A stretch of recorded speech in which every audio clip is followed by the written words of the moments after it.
Always mir. Always mir. So let's talk about DoorDash's earnings and revenue.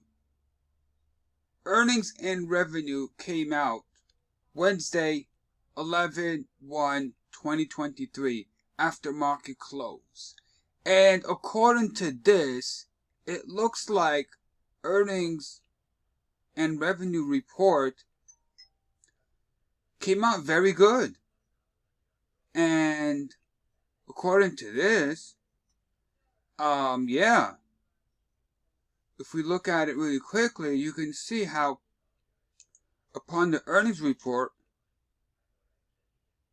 after market close, it had this nice gap up rally and continued to surge for 2 days, up bigly. But I do notice that there is an inverse relationship between the volume bars and the candlestick bars. If you can draw a line here, you can see how you had this nice, beautiful rally. Alright, breaking all levels of volume profile, which we will see later. And then the Fibonacci. So if we draw a trend line from here to here, you can see it broke this line of resistance, had this nice gap up rally. And then when we look at the volume bars in relation with the candle action, you can see that there is a divergence. It broke out beautifully on lower volume than previously. But yeah, it had a nice run up. And that's a bigly move. That's a bigly move. So let's go back and look at the earnings thing. So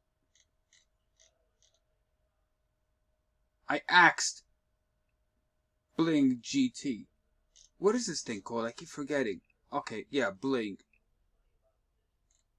So I posed a question. I said, give me a summary of the DoorDash earnings and revenue report as of 11/1/2023. And this is what it says. Play the summary report, Johnny. Here is a summary of the DoorDash earnings and revenue report as of the 1st of November 2023. DoorDash reported a record number of orders and gross order value in the third quarter, beating analysts' expectations and raising its outlook for the year. The company posted a narrower net loss and a higher adjusted earnings than expected, driven by lower driver acquisition costs and operational efficiencies. The company expanded its non-restaurant delivery business, including grocery, alcohol, and retail, which doubled in gross order value from a year ago. The company did not disclose its advertising revenue, but said it aims to make ads relevant and personal to consumers and drive more sales to merchants. Alright, so I was curious about what does this mean? Driven by lower driver acquisitions, cost, and operational efficiencies. I don't understand what this means. So let's pose a question. Lower driver acquisition costs means that DoorDash spent less money to recruit and onboard new drivers. This could be due to a variety of factors, such as a decrease in competition for drivers, more effective recruitment strategies, or lower turnover among existing drivers. Okay, so as dashers, gig workers, we understand that there is a oversaturation of gig workers out there on the street. There's way too many drivers. We all understand this as giggers. Tons of giggers doing the same thing. So it's an oversaturated market. So we understand this.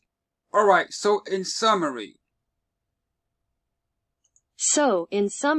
DoorDash was able to improve its financial performance by reducing the cost of recruiting drivers and improving the efficiency of its operations.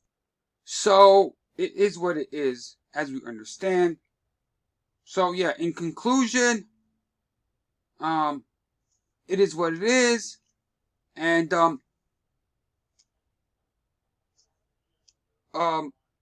What do you guys want to do? Should I play the rest of the summary for you?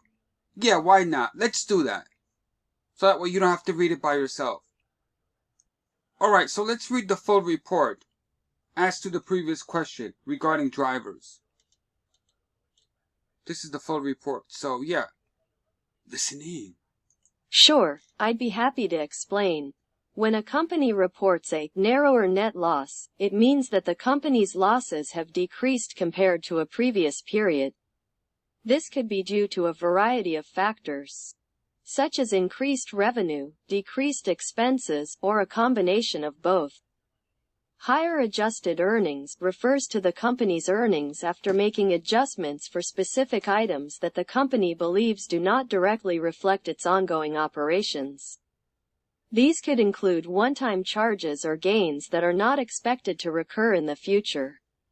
In this case, DoorDash's narrower net loss and higher adjusted earnings were driven by lower driver acquisition costs and operational efficiencies.